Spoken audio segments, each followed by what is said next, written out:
আসসালামু আলাইকুম। সুপ্রিয় দর্শক, আশা করি আপনারা সবাই ভালো আছেন। দেখুন, রাষ্ট্র চালানো আর রাজপথে দাঁড়িয়ে গগনবিদারী স্লোগান দেয়া, এই দুটো বিষয়ের মধ্যে আকাশ এবং জমিন তফাৎ।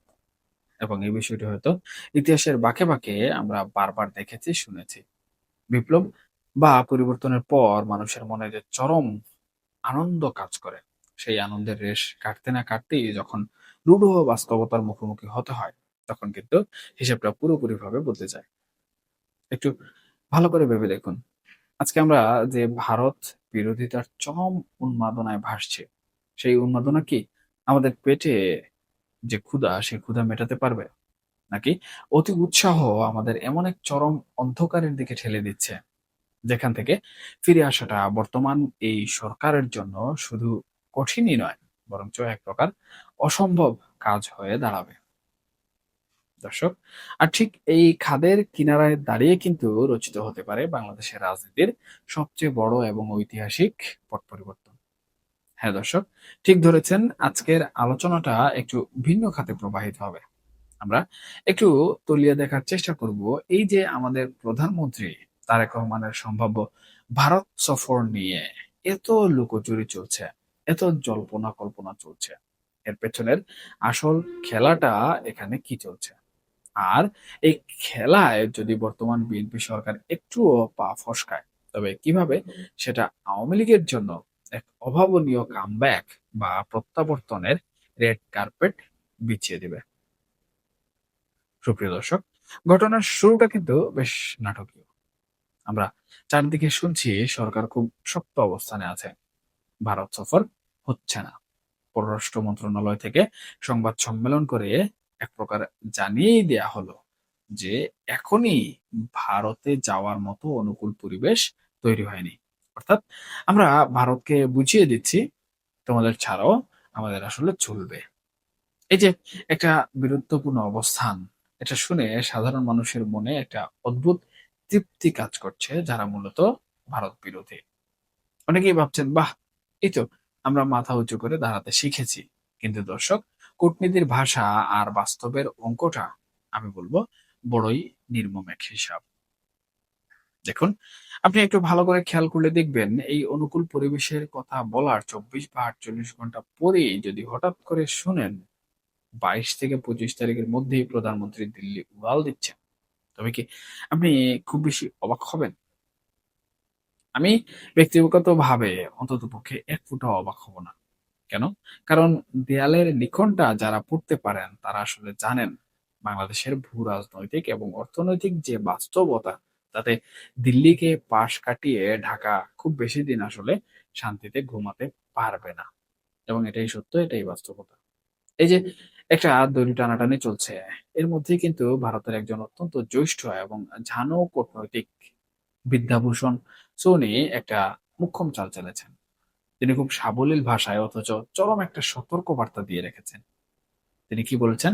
তিনি বলেছেন তারেক রহমান যদি এখন ভারত সফর না করেন, তবে এই সুযোগটা হয়তো চিরতরে হারিয়ে যেতে পারে। শুধু তাই নয়, তিনি স্পষ্ট করে দিয়েছেন দীর্ঘ সময়ের জন্য দুই দেশের যোগাযোগের সমস্ত দরজা বন্ধ হয়ে যেতে পারে। এখন আপনি বলতে পারেন, দরজা বন্ধ হলে হবে, আমাদের কি? কিন্তু এখানেই হচ্ছে সবচেয়ে বড় টুইস্ট। একটু ভেবে দেখুন তো, দরজা বন্ধ হওয়া মানে আসলে কি? এর মানে কি শুধুই দুটো দেশের নেতাদের মধ্যে কথা না বলা? মোটেও না।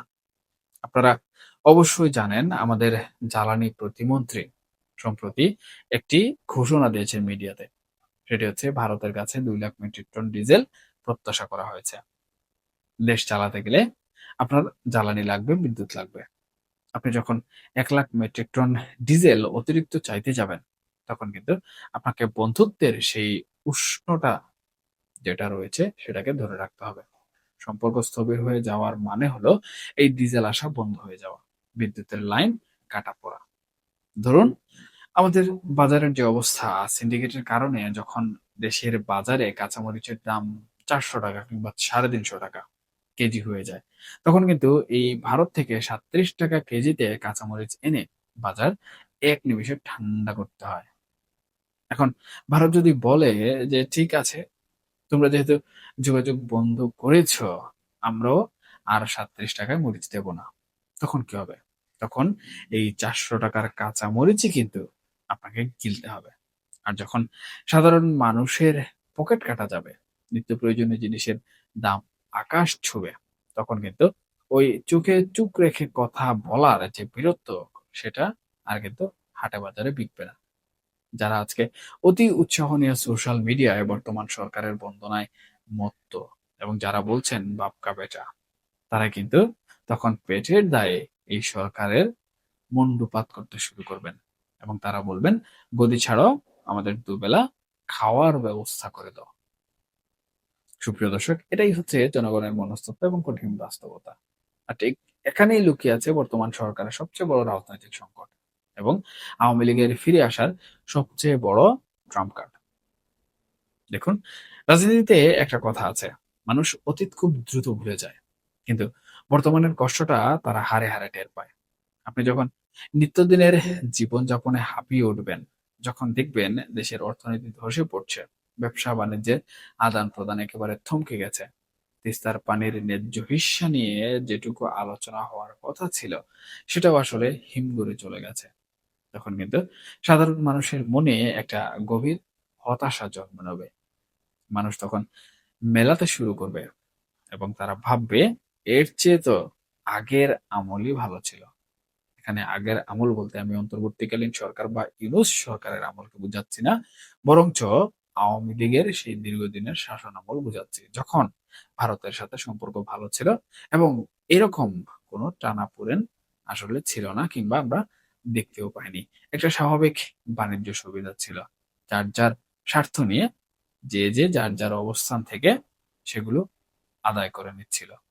দর্শক, সেই সময় জিনিসপত্রের দাম অন্তত একটা জায়গায় ছিল, রাস্তাঘাটে উন্নয়ন হচ্ছিল, দেশের অর্থনীতি তো এভাবে আসলে স্থবির হয়ে পড়েনি।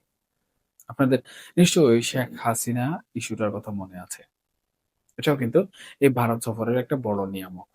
গত ৫ আগস্ট ভারতে একটি প্রকাশ্য অনুষ্ঠানে শেখ হাসিনার দেয়া বক্তব্য নিয়ে ঢাকা চরম অসন্তোষ প্রকাশ করেছে। বর্তমান সরকার তাকে ফেরত চাওয়ারও একটা চাপ তৈরি করছে। কিন্তু ভারত কি বলছে? ভারতের পররাষ্ট্র মন্ত্রণালয় থেকে বলা হয়েছে খুব ঠান্ডা মাথায়, ওটা ছিল একটা বেসামরিক অনুষ্ঠান। এখানে ভারত সরকারের আসলে কিছুই করার নেই। অর্থাৎ ভারত বুঝিয়ে দিল শেখ হাসিনাকে তারা তাদের মতোই প্রটোকল দিয়ে রাখবে। আর এই ইস্যুটাকে হাতিয়ার করে বাংলাদেশ যদি সম্পর্ক খারাপ করতে চায়, তবে ক্ষতিটা বাংলাদেশেরই বেশি হবে। এই যে একটা চরম মনস্তাত্ত্বিক চাপ, এই চাপের মুখে বর্তমান প্রধানমন্ত্রী তারেক রহমান যদি আবেগ তাড়িত হয়ে ভারত সফর বাতিল করে বা ভারতের সাথে একটা শীতল যুদ্ধে জড়ান, তবে আমার দৃষ্টিতে সেটা হবে তার রাজনৈতিক জীবনের সবচেয়ে বড় একটি ভুল পদক্ষেপ। দেখুন, তারেক রহমান সাহেব প্রথমবারের মতো প্রধানমন্ত্রী হয়েছেন। তিনি তরুণ, যদিও বয়সের ঘরে ৬০ পেরিয়েছেন, কিন্তু রাজনৈতিক নেতৃত্বের জায়গায় তিনি নতুন একটা ভিশন নিয়ে এসেছেন। তার বাবা দেশের প্রেসিডেন্ট ছিলেন, মা প্রধানমন্ত্রী ছিলেন। দেশকে নিয়ে তার একটা নিজস্ব স্বপ্ন থাকাটাই কিন্তু স্বাভাবিক, অস্বীকার করা যাবে না। বিদ্যাভূষণ সুনিও কিন্তু একটা কথা বলেছেন, যা খুব তাৎপর্যপূর্ণ। তিনি বলেছেন, তারেক রহমান তুলনামূলকভাবে বেশি খোলামেলা এবং ব্যক্তিগতভাবে তিনি কখনো ভারত বিরোধী কোনো কড়া বক্তব্য এখন পর্যন্ত দেননি। অর্থাৎ ভারতও কিন্তু একটা সুতোর উপর দিয়ে হাঁটছে। তারা আসলে দেখতে চাইছে তারেক রহমান কি একজন বিচক্ষণ রাষ্ট্রনায়কের মতো আচরণ করেন, নাকি রাস্তার লোক গুঞ্জনবাদী যে রাজনীতি রয়েছে সেই রাজনীতির কাছে তিনি আত্মসমর্পণ করেন। সুপ্রিয় দর্শক, যদি বর্তমান সরকার এই চরম ভারত বিরোধিতার সেন্টিমেন্টকে খুশি করতে গিয়ে সত্যি ভারতের দিক থেকে মুখ ফিরিয়ে নেয়, তবে তার পরিণতি হবে ভয়াবহ। রোহিঙ্গা সংকট সমাধানের কথাই ধরুন, মিয়ানমারের উপর কার প্রভাব বেশি? নিশ্চিতভাবে ভারতের। ভারত ছাড়া মিয়ানমারকে টেবিলে বসানোর ক্ষমতা এই অঞ্চলে খুব কম দেশেরই আছে। এখন আমরা যদি ভারতের সাথে সম্পর্কই না রাখি, তবে এই লক্ষ লক্ষ রোহিঙ্গার বোঝা আমাদের একাই কিন্তু আরো দীর্ঘ বছর বহন করতে হবে, যা আমাদের অর্থনীতিকে আরো পঙ্গু করে দেবে। দর্শক, সব মিলিয়ে পরিস্থিতিটা কিন্তু একটা নিখুঁত ঝড়ের বা পারফেক্ট স্ট্রোমের দিকে এগুচ্ছে। বর্তমান বিএনপি সরকারের জন্য এটা এক ধরনের ধাঁধার মতো। একদিকে তাদের সেই সব সমর্থক যারা ভারতকে চরম ঘৃণা করে এবং সরকারের কাছ থেকে একটা কড়া ভারত বিরোধী অবস্থান আশা করে। এর পাশাপাশি তাদের মিত্রশক্তি জামাত ও এনসিপি রয়েছে। অন্যদিকে রাষ্ট্র পরিচালনার যে রূঢ় বাস্তবতা, যেখানে জ্বালানি, খাদ্য নিরাপত্তা আর ব্যবসা বাণিজ্যের জন্য আপনি ভারতের উপর আষ্টে পৃষ্ঠে নির্ভরশীল। সরকার যদি সমর্থকদের বা মিত্রদের খুশি করতে যায়, তবে দেশ পড়বে চরম অর্থনৈতিক সংকটে। বাজার নিয়ন্ত্রণহীন হয়ে পড়বে। লোডশেডিং তীব্র আকার ধারণ করবে। মানুষের জীবনে নাভিশ্বাস উঠবে। আর এই সুযোগটার জন্যই কিন্তু অপেক্ষা করছে নীরব দর্শকের মতো মাঠের বাইরে থাকা আওয়ামী লীগ, যারা বর্তমানে নিষিদ্ধ। দর্শক, রাজনীতিতে কোনো কিছুই আসলে চিরস্থায়ী নয়। আর ভ্যাকুয়াম বা শূন্যস্থান কখনো বেশি দিন থাকেও না। মানুষ যখন দেখবে বর্তমান সরকার দেশ চালাতে গিয়ে খেই হারিয়ে ফেলেছে, যখন কূটনীতির ব্যর্থতায় দেশের সাধারণ মানুষের পেটে টান পড়বে, তখন সেই মানুষগুলোই কিন্তু আওয়ামী লীগের আমলের যে স্থিতিশীলতা, সেই স্থিতিশীলতার কথা স্মরণ করবে। আর বলতে শুরু করবে, হ্যাঁ, হয়তো তখন কিছু সমস্যা ছিল, দুর্নীতি ছিল, কিন্তু অন্ততপক্ষে আমরা শান্তিতে খেয়ে পরে বাঁচতে পারছিলাম। দেশের তো একটা আন্তর্জাতিক গ্রহণযোগ্যতা সেই আমলে ছিল।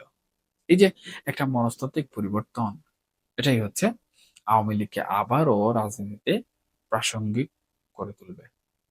তাদের আর কষ্ট করে আন্দোলন করতে হবে না। বর্তমান সরকারের চরম কূটনৈতিক ও অর্থনৈতিক ব্যর্থতাই তাদের কামব্যাক নিশ্চিত করে দেবে।